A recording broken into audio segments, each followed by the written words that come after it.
son respetados, ¿eh? Hay un cierto respeto ya a la defensa de los derechos humanos, pero todavía es muy relativo y hay muchísimo trabajo por hacer. Así es. Por otro lado, la Comisión Interamericana de Derechos Humanos ha presentado acá en Lima el informe sobre seguridad ciudadana y derechos humanos en América Latina y el Caribe. Y en este informe se concluye que el problema principal de la región ahora es la delincuencia juvenil. Lo que antes se ha dejado de lado el desempleo, ahora el principal problema es la delincuencia juvenil. ¿Cómo se puede paliar este problema? Es lo mismo en la educación.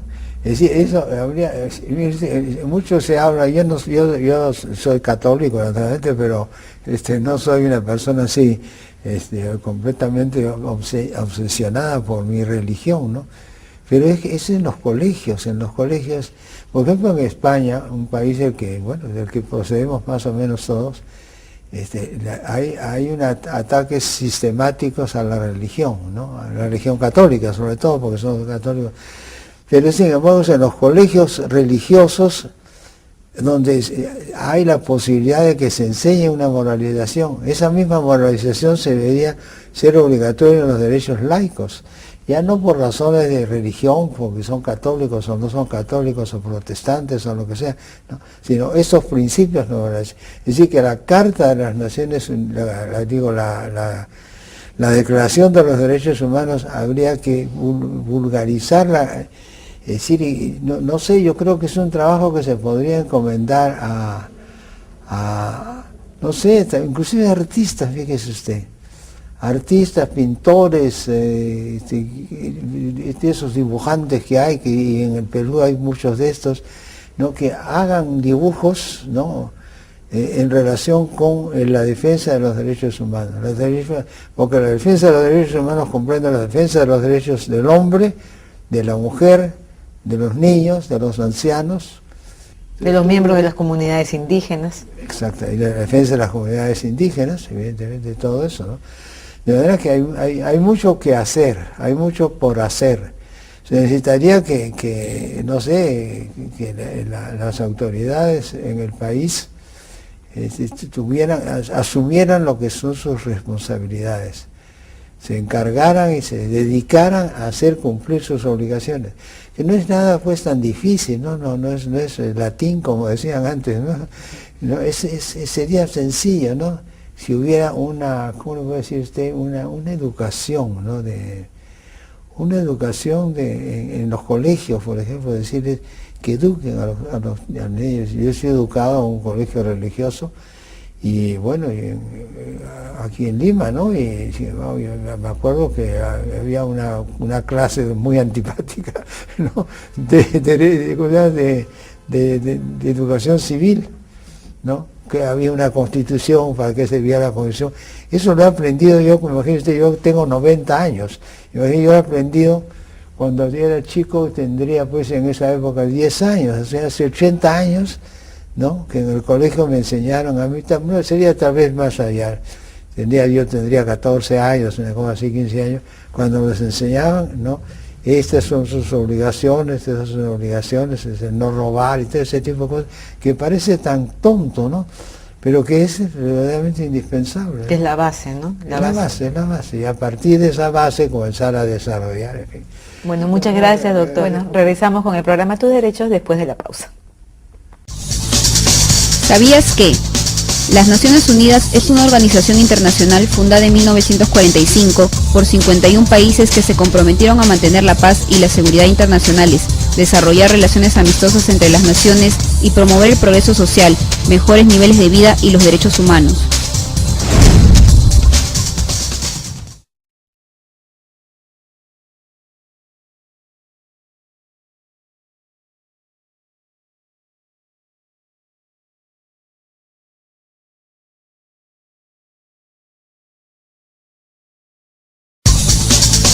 ¿Sabías que la Comisión de Venecia fue creada en 1990 y tiene como rol esencial la adopción de las constituciones conforme a los estándares del patrimonio constitucional europeo, la gestión y la prevención de los conflictos a través de la elaboración de normas y códigos en materia constitucional?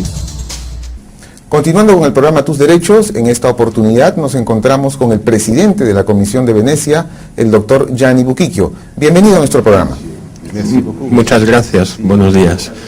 Bueno, ¿qué es la Comisión de Venecia? La Comisión de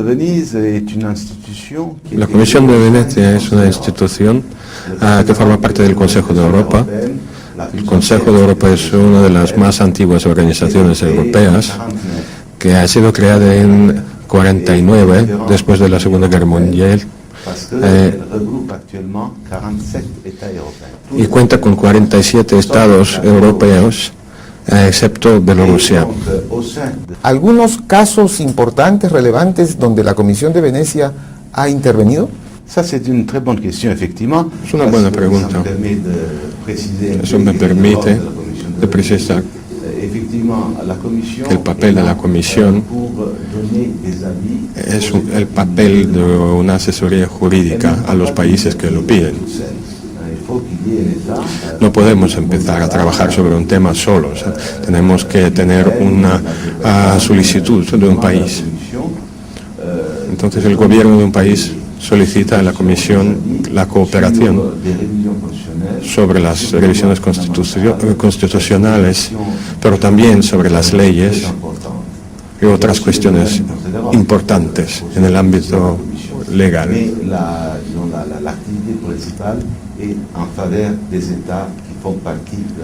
Claro, cooperamos con muchos países, pero nuestras actividades principales se concentran en cuestiones que vienen de los Estados miembros de la Comisión. Entonces, en el caso de Moldavia, hemos recibido una solicitud porque el Parlamento no pudo elegir el presidente. Entonces, hubo dos disoluciones del Parlamento.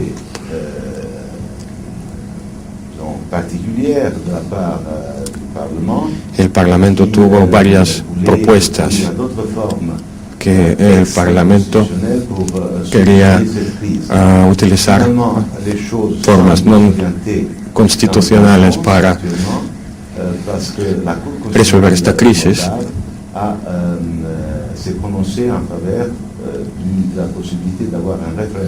Y al final, el Tribunal Constitucional de Moldavia se pronunció en favor del referéndum sobre la cuestión de elección del presidente de la República. ¿Cuál ha sido el objeto de esta visita aquí a estos países latinoamericanos? Bien, il y avait deux raisons. La première, c'est que Dos razones. Porque hemos recibido invitados a cooperar con Bolivia en el ámbito de preparación de las 5 leyes de implementación de la nueva Constitución. A la ley sobre el régimen electoral, la ley sobre el órgano electoral, sobre el Tribunal Constitucional, el Poder Judicial y la reforma territorial. Fuimos a La Paz para tener intercambios con las autoridades, para descubrir de qué forma podemos asistir las autoridades para que las leyes sean conformes a los estándares internacionales y así a contribuir al desarrollo democrático del país. Es una de las razones por que he venido a América Latina. He venido a Lima porque habíamos organizado una conferencia en abril con el Tribunal Constitucional del Perú, pero desgraciadamente en abril, a causa de la erupción del volcán, yo no pude venir a esta conferencia. Yo quise aprovechar esta ocasión, mi estancia en América Latina, para venir a saludar al Tribunal Constitucional